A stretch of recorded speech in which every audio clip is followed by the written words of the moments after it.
నమస్తే. ఎన్నో విషయాలు ఆధ్యాత్మికంగా మనం మాట్లాడుకుంటూ ఉన్నాం మెగా9 భక్తి ద్వారా.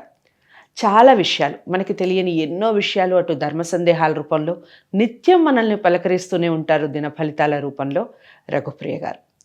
ఈరోజు శ్రావణ మాసం వస్తోంది. శ్రావణ మాసానికి సంబంధించి కొన్ని ముఖ్యమైన విషయాలు మాట్లాడే ప్రయత్నం చేద్దాం.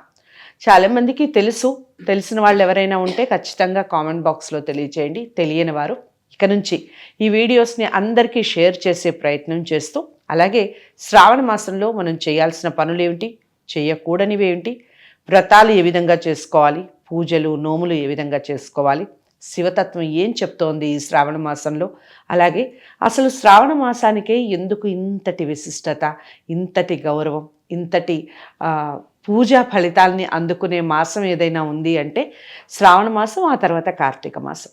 ఇలా ఎందుకు కొన్ని మాసాలకే ఎందుకు ఇంతటి ప్రత్యేకత ఉంది, ఈ విషయాలన్నీ వివరిస్తారు. శ్రద్ధగా వినండి, ఎక్కడా వీడియో స్కిప్ చేయకండి.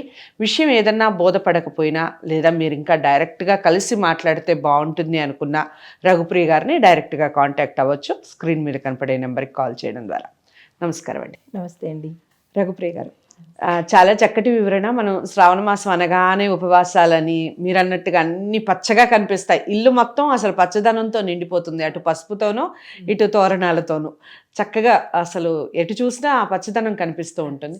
అయితే శివతత్వం అని మీరు మాట్లాడినప్పుడు నేను ఇంత ఆశ్చర్యానికి గురయ్యాను. మనం మామూలుగా గౌరీ వ్రతాల గురించి మాట్లాడతాం, వరలక్ష్మి వ్రతం అయితే ఆల్మోస్ట్ అందరూ చేసుకుంటారు. కానీ ఏం చెప్తుంది శివతత్వం, ఏం చెప్తుంది ఈ శ్రావణ మాసానికి శివునికి ఏమిటి సంబంధం, ఏమిటి, ఈ విషయాలు చెప్పండి. తప్పకుండా, చాలా చక్కని క్వశ్చన్.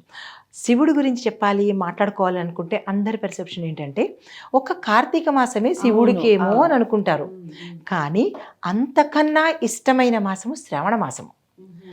ఈ విషయము మనకి శివపురాణంలో ప్రస్తావించబడింది. అయితే ఈ ఎందుకు శ్రావణ మాసంలో శ్రావణ సోమవారాలు శివుడికి అంత ప్రీతికరము, అంత ఇష్టము. ఆయన ఈ మాసంలో నిష్టగా చేస్తే ఏదడిగినా ఇచ్చేస్తాడు. అసలే బోళాశంకరుడు, ఆయనకి ఇష్టమైన మాసం ఈ మాసం అనమాట. అది ఎందువల్ల ఈ మాసం ఈయనకి ప్రీతికరమైంది అంటే కనుక మనకి సాగర మథనము, ఆ విషయం అందరికీ తెలిసే ఉంటుంది. ఆ సమయంలో హాలాహలము వచ్చిందనమాట. కరెక్ట్గా శ్రావణ మాసంలోనే మనకి ఆలాహలము బయటికి వచ్చింది, విషయం అనమాట. అప్పుడు ఆ బాండాన్ని చేతిలో పట్టుకున్నప్పుడు ఇది ఎవరు తీసుకుంటారు, ఎవరు దీన్ని భరించగల శక్తి ఉంటుంది అన్న ప్రశ్న వచ్చినప్పుడు పార్వతీ అమ్మవారు చెప్తుంది, నా నాథుడు శివుడు తీసుకుంటాడు అని. విష్ణుమూర్తి కూడా దానికి వత్తాస పలుకుతాడు. అయితే ఈ శివుడికి ఎవరి సపోర్ట్ ఉంటే ఆ పార్వతీ అమ్మవారు చెప్తుంది, నాథా మీరు తీసుకోండి అంటే అందరికీ భయం వేస్తుంది. తీసుకుని లోపలికి తీసేసుకుంటే ఆ విషము, ఆ హలహలం లోపలికి వెళ్ళిపోతే శివుడి కడుపులో ఉన్న లోకాలు కూడా దగ్ధమైపోతాయి కదా, మరి ఎట్లాగా బయటికి వదలకూడదు, లోపలికి తీసుకోకూడదు. అప్పుడు పార్వతీ అమ్మవారు చెప్తుంది, నాథా మీరు దాన్ని గరడంలో అంటే కంఠంలో పెట్టండి, ఇక్కడితోనే ఆపేసుకోండి అని చెప్తుంది అనమాట. అంటే ఆ అమ్మవారు శక్తిని ఇచ్చి ఆ స్వామి తీసుకున్న రోజు అంటే తీసుకున్న మాసము శ్రావణ మాసం అనమాట.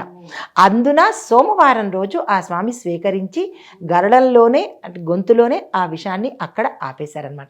ఈ కథ అందరికీ తెలిసిందే అయినప్పటికీ, అంటే సాగర మథనం అందరికీ తెలిసిందే అయినప్పటికీ ఈరోజు అక్కడ ప్రస్తావించబడలేదు కాబట్టి ఆ అంశం ఇక్కడ ప్రస్తావించడం జరిగింది. శ్రావణ మాసం రోజు అందుకు స్వామివారికి అంత ఇష్టము. ఈరోజు శివుణ్ణి పూజించడం వల్ల అమ్మవారి యొక్క అనుగ్రహంతో పాటు శివుడి యొక్క అనుగ్రహం కూడా ఈ సోమవారం రోజు కనబడుతుంది. ఈ శ్రావణ మాసంలో శివుణ్ణి సోమవారం రోజు పూజించేటప్పుడు ముందు రోజుగా మనం అవన్నీ తెచ్చుకొని ఏవైతే చేస్తామో అవన్నీ తెచ్చుకొని కంప్లీట్గా సోమవారం నాడు ఉపవాసం ఉండవలసిందే, దీనిలో ఎక్సెప్షన్ లేదు. ఉదయం నుంచి రాత్రి వరకు ఉపవాసం ఉండి మరుసటి రోజు మళ్ళా పునఃపూజ చేసి అప్పుడు మంగళవారం రోజు విరమించుకోవాలి. అయితే ఇక్కడ మరొక అంశం ఏంటంటే మంగళవారం రోజు మన అమ్మవారి పూజ చేస్తాం కదా, అప్పుడు కొంతమంది ఉపవాసం ఉంటారు. ఈ ఉపవాసాన్ని అక్కడికి విరమించి మళ్ళా సంకల్పం చెప్పుకొని అమ్మవారి ఉపవాసాన్ని ప్రారంభం చేసుకోవచ్చు. అయితే సోమవారం రోజు స్వామివారికి ఇష్టమైన పదార్థాన్ని నివేదన చేసి ఆ స్వామికి ఇష్టమైన బిల్వ పత్రాలతో మాత్రమే పూజించాలి.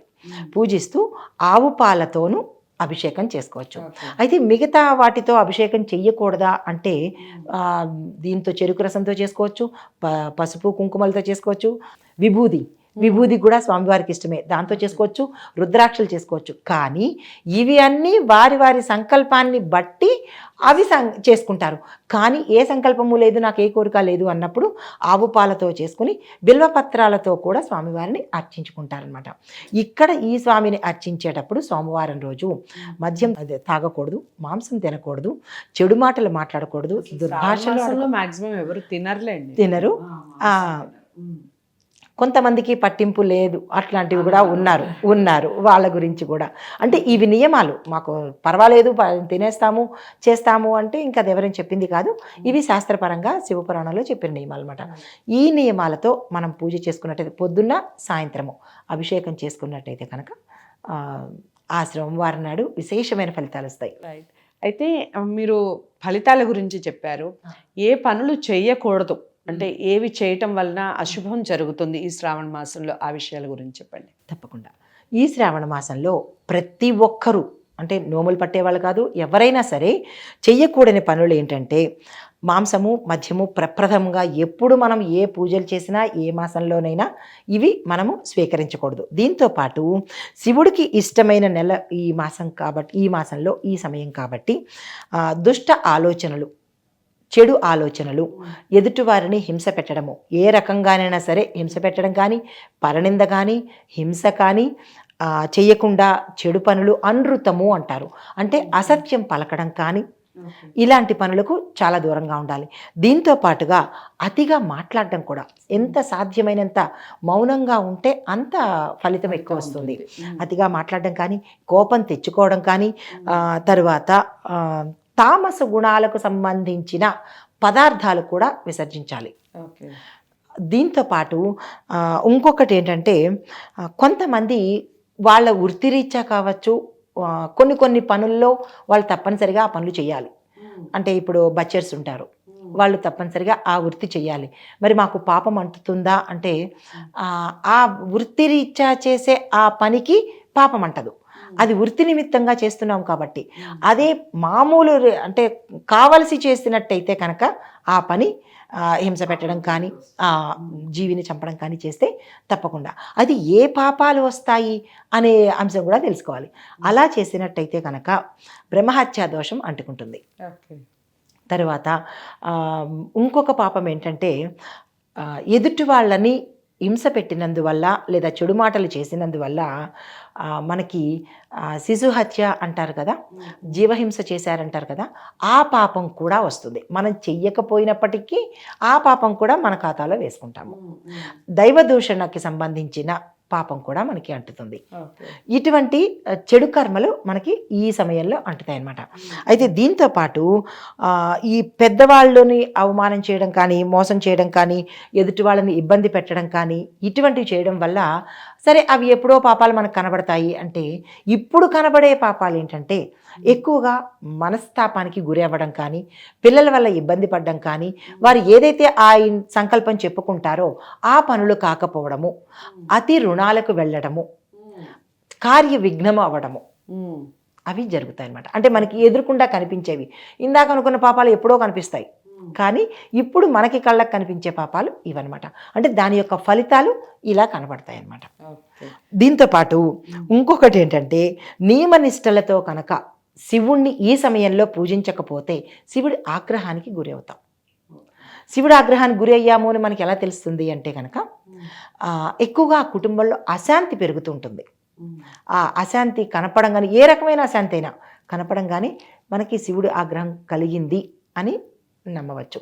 ఇది మనం చెప్పింది కాదు, శివపురాణంలోను స్కంద పురాణంలోను శ్రావణ మాసంలో శివుడికి చేయవలసినవి, ఏమి చెయ్యకూడదు, ఏం చెయ్యొచ్చు అనేవి.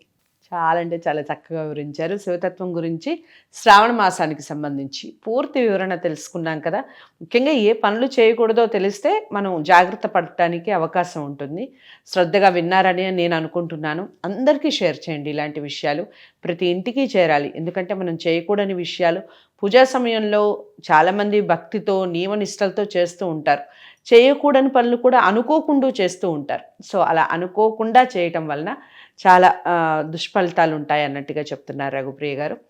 తప్పకుండా పాటిస్తారని అనుకుంటున్నాను. వీడియోని లైక్ చేసి అందరికీ షేర్ చేయండి, ఛానల్ని సబ్స్క్రైబ్ చేసుకోండి. మరో మంచి టాపిక్తో శ్రావణ మాసానికి సంబంధించి వ్రతాలు నోములకి సంబంధించి మాట్లాడే ప్రయత్నం చేస్తాను తదుపరి వీడియోలో. ఇంతవరకు సెలవు, నమస్తే.